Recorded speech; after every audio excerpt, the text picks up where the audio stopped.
ప్రస్తుతం మనతో పాటు సంపత్ నాయక్ గారు ఉన్నారు. సంపత్ నాయక్ గారు మొత్తానికి వచ్చాడు, ఈ రోజు ఆఫీస్ కూడా మొదలు పెట్టడం అనేది జరిగింది. ఇకపైన రాజకీయాలు ఏ విధంగా ఉండబోవచ్చు తెలంగాణలో? ఇంకా గతంలో కంటే ఇంకా ఉధృతంగా చేస్తాం. చాలాసార్లు పవన్ కళ్యాణ్ గారు చెప్పిండ్రు సామాజిక తెలంగాణ కట్టుబడి ఉన్నాం. జనసేన పార్టీ అంటేనే ఎస్సీ ఎస్టీ బీసీ మైనారిటీలతో పాటు ఉన్నత వర్గాలలో పేద బిడ్డలు ఎవరెవరైతే ఉన్నారో వాళ్ళ తరపున మేము పోరాడతాం. ముఖ్యంగా ప్రధానంగా ఏదైతే ఉందో తెలంగాణ గురించి ఏదైతే మనం కొట్లాడినామో ఆ తెలంగాణ అనేది వాళ్ళ రాలేదు. ఆ సామాజిక తెలంగాణ గురించి అని చెప్పేసి జనసేన ఇంకా విస్తృతంగా పోరాడబోతుంది. రీసెంట్ గా పవన్ కళ్యాణ్ గారి పైన కేసులు పెట్టాలి, కొన్ని వ్యాఖ్యలు చేయడం అనేది జరిగింది. ఆయన తెలంగాణలో ఉన్న స్పేస్ చాలు పార్టీలో, కొత్తగా ఆయన వచ్చి చేసేది ఏం లేదని చెప్పేసి కూడా మరోసారి మాట్లాడుతున్నారు. తెలంగాణ మా జాగిరి, పవన్ కళ్యాణ్ అయ్యే జాగిరి కాదు అని. రాజు, నేను ఏమంటున్నా అంటే భారతదేశం ఉన్నది, భారతదేశానికి ఒక రాజ్యాంగం ఉంది, రాజ్యాంగానికి ప్రతి ఒక్కరు కట్టుబడి ఉండాలి. ప్రజాస్వామ్య వ్యవస్థలో ఎవరైనా పోటీ చేయవచ్చు, ఎవరైనా రావచ్చు, ఎక్కడికైనా ఉండొచ్చు. ముఖ్యంగా పవన్ కళ్యాణ్ గారు జనసేన పార్టీ పెట్టిందే తెలంగాణ ఉద్యమం, తెలంగాణ విస్తృత పోరాటం. అదేవిధంగా తెలంగాణ ఉద్యమకారులు ఎవరైతే ఉన్నదో ఈ ప్రజలను చూసి పార్టీ పెట్టింది తప్పిస్తే ఇంకోటి కొత్తగా ఏం లేదు.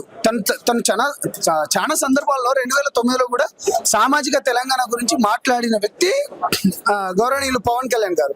ఇంకా అంటే వీళ్ళకి ఏమైనా ఇట్లా మాట్లాడే వాళ్ళకి ఏమైనా కొత్తగా రాజ్యాంగం ఏమైనా వేరే అంబేద్కర్ గారు ఏమైనా కొత్త రాజ్యాంగం ఏమైనా రచించాడేమో. నేను ఒకటే అంటున్నా, ఈ ప్రాంతంకి వచ్చి మనం ఇక్కడికి వచ్చి జై తెలంగాణ అన్నవాడిని ప్రతి ఒక్కరిని మనం హక్కును చేర్చుకుంటున్నాం, గుండె కత్తుకుంటున్నాం.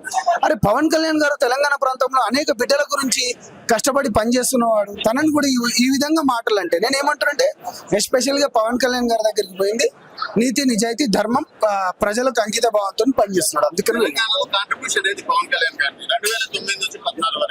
కాంట్రిబ్యూషన్ అంటే మీరు ఆల్రెడీ ఇప్పుడు మీరు చూసారు. ఇప్పుడు 2014లో పార్టీ పెట్టినప్పటి నుంచి, మేము పార్టీలో జాయిన్ అయినప్పటి నుంచి చైత్ర విషయం పైన పోరాడం, అది మీ అందరికి తెలిసిందే. లక్ష్మీబాయి విషయం పైన పోరాడం, మియాపూర్ ఇష్యూ పైన పోరాడం, విద్యార్థుల మన ఇంటర్మీడియట్ విద్యార్థుల బలిదానాలకు వాళ్ళకు పోరాడం, వాళ్ళ తరపున సపోర్ట్ ఇచ్చాం. దాని తర్వాత ఆర్టీసీ కార్మికులకు సపోర్ట్ కూడా వాళ్ళకు నిలబడ్డాం. దాని తర్వాత విద్యార్థులు మన ఇంజనీరింగ్ కాలేజ్ వాళ్ళు అధిక ఫీజులు తీసుకుంటున్నాయని వాళ్ళపైన హైకోర్టులో కూడా కేసు వేయడం కూడా జరిగింది.